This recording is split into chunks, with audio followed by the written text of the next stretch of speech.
राज्याच्या राजकारणामध्ये नवं वादळ निर्माण करू शकेल अशी अत्यंत महत्त्वाची बातमी। दिशा सालियन मृत्यू प्रकरणाची नव्यानं चौकशी करण्याची मागणी तिच्या आईवडिलांनी केली आहे। दिशा सालियनच्या मृत्यू प्रकरणावरूनच राणे पिता पुत्र वारंवार आदित्य ठाकरेंवर आरोप करतायत। दिशाचा सामूहिक बलात्कार करून तिची हत्या करण्यात आल्याचा दावा याचिकेतून करण्यात आलाय। या याचिकेमध्ये आदित्य ठाकरे, सूरज पांचोली, दिनो मौर्या यांच्यासह मुंबई पोलिसांवरती गंभीर आरोप करण्यात आले।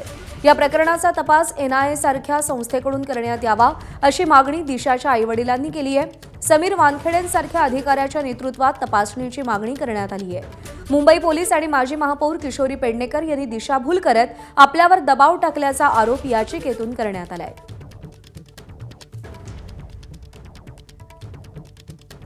अमेय राणे आपले प्रतिनिधी आपल्याला या सगळ्या संदर्भात अधिक अपडेट देतील। अमेय, अत्यंत धक्कादायक असा दावा या याचिकेतून करण्यात आलाय। काय प्रमुख आरोप आहेत याचिकेमधून आणि अर्थात आता यानंतर राज्याच्या राजकारणात कोणतं नवं वादळ निर्माण होणार आहे? प्रज्ञा, 8 जून 2020 रोजी दिशा सालियनचा संशयास्पद मृत्यू झाला होता मालाडच्या एका इमारतीत। तेव्हापासून हे प्रकरण सुरू झालं। त्यानंतर एकामागोमाग एक घटना घडत गेल्या। सुशांत सिंग राजपूतच्या आत्महत्येचं प्रकरण आलं।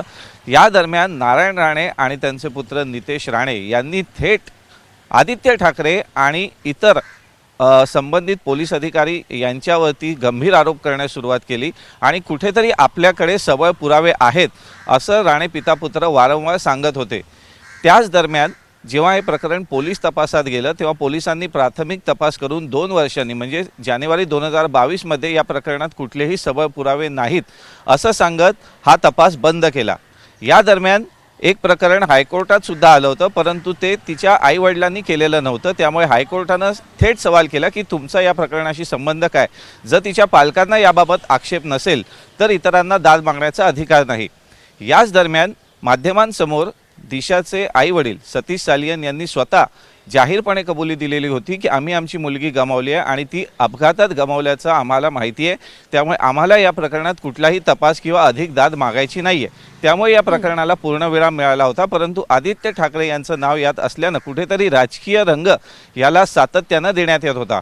याच दरम्यान एक याचिका हायकोर्टात आली की या प्रकरणी आदित्य ठाकरेंची कस्टडियल चौकशी व्हायला पाहिजे CBI कडनं आणि मग हे प्रकरण पुन्हा न्यायप्रविष्ट होतं। आणि अशातच आता अचानकपणे 5 वर्षांनंतर सतीश सालियन जे त्यावेळी सांगत होते की आम्हाला कुठलाही आक्षेप नाही आहे, ते आता याचिकेद्वारे आरोप करतायत की आमच्या मुलीचा सामूहिक बलात्कार करून तिची निर्घृणपणे हत्या करण्यात आली। त्यामुळे त्यावेळी त्या पार्टीत जे कोणी उपस्थित होते, ज्यात आदित्य ठाकरे असतील आणि जी इतर नावं होती बॉलिवूडशी संबंधित आणि राजकीय क्षेत्राशी संबंधित, या सर्वांची कस्टोडियल चौकशी म्हणजे त्यांना ताब्यात घेतलं पाहिजे, या प्रकरणी स्वतंत्र गुन्हा नोंदवला पाहिजे आणि याची एका स्वतंत्र केंद्रीय तपास यंत्रणेमार्फत चौकशी केली गेली पाहिजे। या प्रकरणी आपण तेव्हा ती विधानं का केली याचं स्पष्टीकरण याचिकेतनं देताना सतीश सालियन म्हणतायत की तत्कालीन महापौर किशोरी पेडणेकर या सातत्याने आपल्या संपर्कात होत्या।